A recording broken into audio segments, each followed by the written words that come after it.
대표님, 정책자금 서류는 통과를 했는데 실사 나와서 심사에서 뚝 떨어지셨다고요? 실사 나온 담당자가 뭐 물어봤는데 혹시 말문이 턱 막히진 않았나요? 대표님이 내신 그 사업계획서가 지금 대표님 발목을 꽉 잡고 있는 거예요. 오늘 영상은 대표님 사업계획서를 완전히 대표님한테 유리하게 싹 바꿀 수 있는 방법, 그리고 면담 현장에서 심사관을 그냥 내 편으로 만드는 전략까지 전부 다 싹 풀어드릴게요. 안녕하세요. 14년째 중소기업을 컨설팅하고 있고요. 정부에서 인가받은 중소기업 상담회사를 운영하고 있는 부자사정연구소의 이경혜라고 합니다. 대표님, 지금부터가 진짜예요. 다른 데서는 절대로 알려주지 않는 정책자금 심사 통과 전략, 지금 바로 시작해 볼게요. 정책자금이라는 게요, 그냥 배정만 됐다고 통장에 돈이 팍 꽂히는 게 아니에요. 그 중간에 어떤 과정이 있냐면 보증기관 실사라는 게 있습니다. 그러니까 정부의 보증기관에서, 아니면 중진공에서, 아니면 신용보증기금에서, 신용보증재단에서 우리 회사 와가지고 대표님 면담을 하는 그 과정이 있습니다. 그거 잘 통과하셔야 되거든요. 그럼 심사관이 뭘 보고 질문을 할까요? 그냥 하늘에서 뚝 떨어진 걸 보고 그냥 질문을 할까요? 아니면 대표님 얼굴 보고 잘생겼어요, 못생겼어요, 이런 거 질문할까요? 그렇진 않아요. 이 질문하는 근거는 뭐냐면 바로 대표님께서 제출하신 그 사업계획서입니다. 그러니까 무슨 얘기냐면 사업계획서를 그냥 내가 심사 통과하기 위해서 쓰는 그런 이론적인 게 아니고 결국은 심사하는 사람들이 나와서 나한테 물어볼 수 있는 심사위원회 대본이라고 생각하시면 비슷하게 맞아요. 대표님 한번 생각해 보세요. 심사관이 우리 회사 단점만 막 취조하듯이 캐묻고 가는 게 낫겠어요? 아니면 딱 우리가 준비한 대로 심사위원이 우리 장점만 물어보고 그것만 확인하고 갔으면 좋겠어요? 당연히 후자겠죠. 칭찬만 해주고 갔으면 좋겠잖아요. 그쵸? 칭찬받는 게 좋지 취조받는 게 좋진 않잖아요.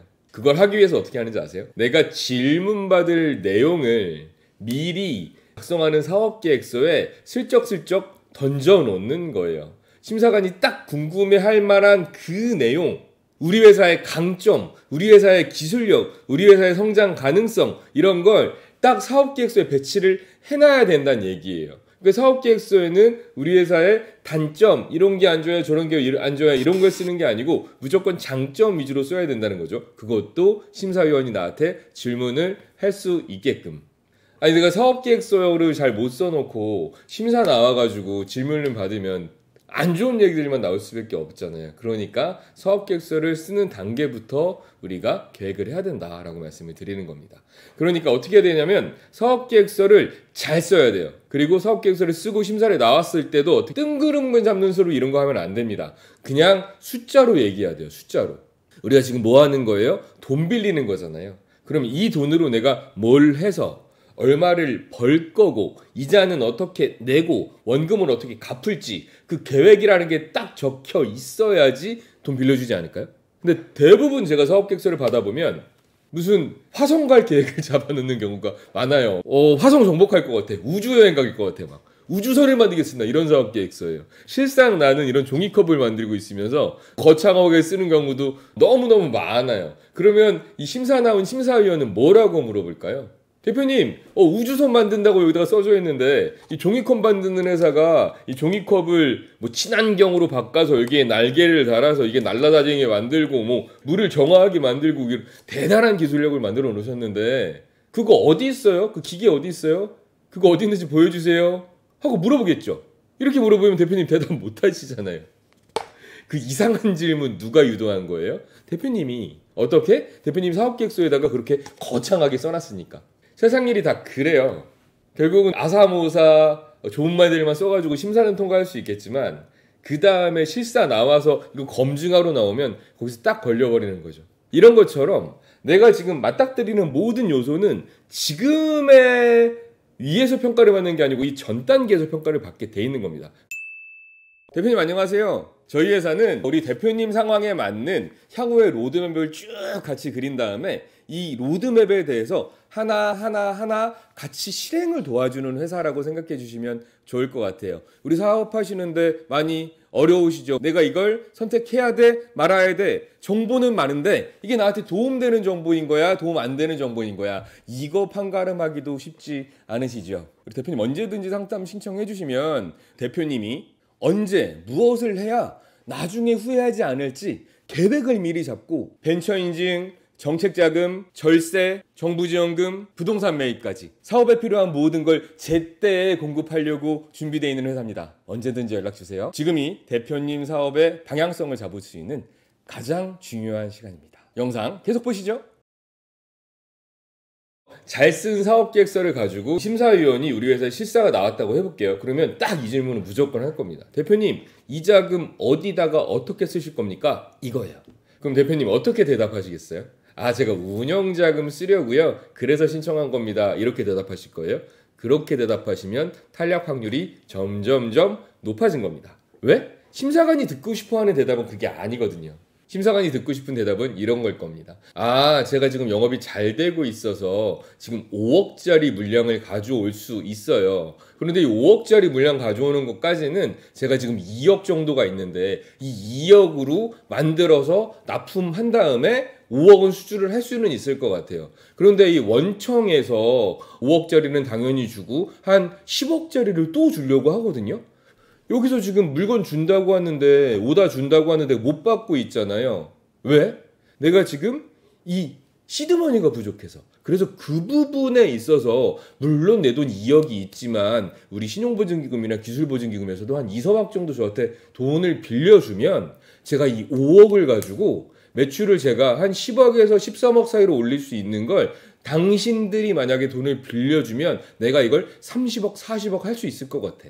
이렇게 우리 회사가 성장을 해야 그 돈 가지고 직원도 더 많이 뽑을 수 있고 또 이렇게 수익 나온 거 가지고 좋은 일도 많이 할 테니까 돈 좀 빌려줘요. 이렇게 말씀하셔야지 이 심사위원이 좋아하는 답변 아닐까요? 결국은 심사라는 건 내가 이 돈이 왜 필요하고 이거를 어떻게 쓰고 그걸로 해서 어떤 결과가 있을지에 대해서 숫자로 구체적으로 설명해 주는 게 필요한 겁니다. 눈에 보이는 숫자가 담긴 계획만이 우리 심사위원들의 마음을 움직일 수 있는 거예요. 그런데 여기서 막 거짓말 부풀리면 돼요? 안 돼요? 안 돼요. 그렇게 하는 게 아니고 진짜로 내가 사업 계획을 잡은 다음에 이 사업 계획을 제대로 브리핑해서 이 돈 빌려줄 수 있는 사람이 돈을 빌려주고 쉽게 만드는 게 굉장히 중요하다. 실제로 저희 고객은 정말 매출 하나도 없을 때도 이 사업 계획서 잘 쓴 거 하나 가지고 5억 받았어요. 기술보증기금에서. 말도 안 되죠. 저도 말도 안 된다고 생각했어요. 정말 대단하십니다. 어떻게 그렇게 하셨어? 이 사람이 정말 준비를 빠득빠득 잘했고요. 정말 그 이승사관을 데리고 1시간 반 동안 브리핑하고 떠들고 이걸 득해 놓은 거예요. 그 정도의 열정을 가지고 돈 빌리러 가는 거 아니에요? 우리가 정책자금 왜 받으려고 해요? 내 지인한테 돈 빌리면 좀 짜치잖아요. 좀 짜증 나잖아. 그러니까 내 지인한테 돈 빌리느니 정부에서 주는 돈 빌리자라고 해서 지인한테 구심구심 대면서 돈 빌리기 싫으니까 이쪽 가는 거잖아요. 그러면 최소한 지인한테 돈을 빌리려고 브리핑하는 것만큼 조금은 잘 준비해야 되지 않겠어요? 그게 뭐다? 사업계획서와 답변이다 라고 생각하시면 좋을 것 같습니다. 그리고 이런 것들도 좀 신경 쓰세요. 첫 번째로는 태도와 복장입니다. 심사하는 분들도 사람이잖아요. 이 사람들도 에너지, 느낌이란 걸 본단 말이에요. 그럼 어때요? 내가 막 꾀죄죄한 옷 입고 가가지고 막 덕지덕지 막 너덜너덜한 옷 입고 가가지고 거기서 실수받고 거기서 면담하고 하면 어떨까요? 안 좋아하겠죠. 제가 다른 영상에서도 말씀드렸지만 이분들 직장인이에요. 직장인. 맨날 화이트 칼라 이런 옷만 입고 다니는 직장인이에요. 이 사람들도 깔끔한 거 좋아합니다. 그러니까 단정한 복장 무조건 중요하고요. 꼭 정장 입어야 된다? 이건 아니에요. 우리 회사가 작업복을 입는 회사예요? 그럼 작업복 딱 입고 깨끗한 차림으로 머리 딱 포마드 바르고 이 사람은 정말 에너지가 있구나. 발전할 수 있겠구나. 이렇게 단정한 복장 꼭 명심하시고요. 두 번째로는 예상치 못한 질문을 하실 때가 있거든요. 그럴 때는 당황하지 마시고 그냥 있는 그대로 솔직하게 말씀하시면 됩니다. 왜냐하면 대표님 만나러 오기 전에 이미 여기서 검토가 다 끝났어요. 검토가 다 끝난 다음에 나오는 거기 때문에 괜히 어설프게 미사하고 섞어가지고 꾸미게 되면 그게 의심스러워서 떨어뜨릴 수가 있어요. 그럴 필요 없습니다. 웬만큼 결정해서 나왔기 때문에 그냥 솔직하게 인정하고 이게 조금 잘못돼 있네요. 그런데 제가 이거를 이렇게 개선을 할 수 있을 것 같습니다. 조언 주셔서 감사합니다. 라는 투로 솔직하게 인정하고 앞으로 어떻게 개선하겠다 정도의 말씀만 하시면 될 것 같습니다. 괜히 막 내가 언제 그런 적 없어 이렇게 막 하시는 분들이 있으신데 그런 거보다는 그냥 솔직하게 인정하시는 게 더 좋습니다. 그리고 차라리 이렇게 돼 있었는데 사실은 이게 어떤 상황 때문에 이렇게 발생한 일입니다. 근데 내가 이걸 이렇게 개선할 수 있을 것 같아요. 라는 걸 솔직하고 당당하게 말씀하시는 게 훨씬 더 좋을 것 같아요. 포인트가 뭐예요? 이분들도 사람이라는 거. 자, 그리고 세 번째, 현장 실사에 있어서 우리 대표님들 중요한 팁 하나 드릴게요. 특히 실사 방문했을 때는 말로만 설명하지 마세요. 말로 설명하는 거를 증명할 수 있는 서류들을 꼭 준비를 해놓으세요. 그것도 어떻게? 깨끗하게 딱 정리해가지고 차곡차곡 쌓아서 쌓는 것도 이렇게 하나로 통 쌓는 것보단 약간 이렇게 대각선으로 이렇게 쌓아서 보기 좋게 하는 게 좋거든요. 그러니까 서류부터 딱 준비하시고 거기다가 사료를 이쁘게 준비해 놓으세요. 내가 자랑할 만한 모든 사안들 이런 거죠. 우리 회사는 연구 인력이 많아요. 그럼 연구 인력이 많다고 하면 연구 인력에 대한 목록표가 있을 거잖아요. 그 연구 인력에 대한 목록표와 그리고 이 사람들의 기존에 있었던 수행 실적이나 이런 것들을 일목요연하게 딱 정리를 해가지고 우리는 연구원이 몇 명이고요. 이런 연구 성과가 있습니다. 그리고 앞으로 채용 계획은 이렇게 됩니다. 딱 정리해서 서류 한 세 딱 만들어 놓으면 얼마나 좋아요. 그렇게 하시는 겁니다. 그러니까 서류 준비를 좀 해놓으세요. 내가 강점이 될 만한 것들을 꼭 잘 정리해서 해놓으세요. 그래서 저희 회사에 컨설팅 받는 분들은 꼭 연구소도 만들어드리고 ISO 인증도 만들고 특허도 만들고 벤처 인증도 만들고 하는 이유가 뭐냐면 이렇게 자랑할 만한 거리들 이 종이 결국 종이라고 했잖아요. 종이를 얼마나 많이 준비를 했고 그걸 어떻게 잘 브리핑하는지까지 그래서 강조하는 거예요. 그러니까 꼭 서류 준비는 많이 준비해 놓으시면 될 것 같습니다. 대표님의 자신감 있는 태도, 약점에 대한 개선 의지, 잘 정돈된 현장, 이 모든 게요.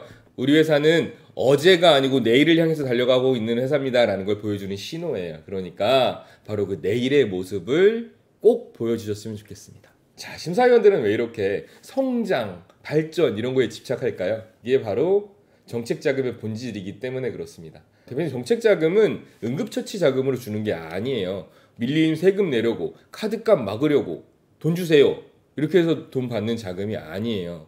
우리 회사가 이렇게 발전할 수 있습니다. 우리 회사가 이렇게 나아갈 수 있어요. 사람도 많이 뽑을 거예요. 우리가 국가의 세금도 많이 낼 겁니다. 그러니까 성장할 수 있도록 발판을 대주세요 라는 자금이란 말이에요. 그러니까 우리 회사의 미래를 보여주시면 됩니다. 그 준비의 시작과 끝이 뭐다? 사업계획서. 제 다른 영상에는 사업계획서 잘 쓰는 법 이런 것들도 많이 남겨져 있으니까 제 채널 가가지고 검색해서 보시면 도움이 되실 겁니다. 오늘 제가 말씀드린 내용 꼭 기억하셔서 우리 대표님 사업하시는데 도움이 되셨으면 좋겠습니다. 저희 회사는 중소기업을 2년에서 3년 동안 꾸준히 관리하면서 회사도 이쁘게 만들고 정부의 정책 자금도 잘 받게 만들고 그리고 좋은 부동산도 잘 할 수 있도록 종합적으로 컨설팅을 하고 있는 회사예요. 그런데 이 회사를 운영하는 데 있어서 가장 중요한 부분 중에서 하나가 자금 수혈이기 때문에 항상 제가 이렇게 강조하고 또 강조하는 겁니다. 사업이라는 게 뭐예요? 결국은 내 물건 사줄 사람이 있고 내가 팔 수 있는 물건이 있고 이 물건을 만들 수 있는 돈이 있으면 이게 사업이잖아요. 여기서 가장 처음에 시작되는 게 뭐다? 돈이다. 이 돈을 어떻게 마련해서 어떻게 활용하는지에 대해서 대표님들께 말씀드리고 싶어서 영상을 준비한 거니까요. 도움 많이 되셨으면 좋겠습니다. 자, 저희 상담이 필요하신 분들은 아래 상담 신청서 남겨져 있으니까 상담 신청해 주시고요. 다음 영상에서는 정책자금 그렇게 쓰다가 큰일 납니다. 이런 내용을 가지고 영상을 찍어 볼게요. 기대해 주시고요. 구독과 좋아요 눌러주시면 도움이 되실 거예요. 자, 우리 사장님들 오늘도 수고 많으셨습니다. 부자 사장 되시고 자산가가 되시는 그날까지 저희들도 함께 하도록 하겠습니다. 부자 사장 되려면 부자 사장 연구소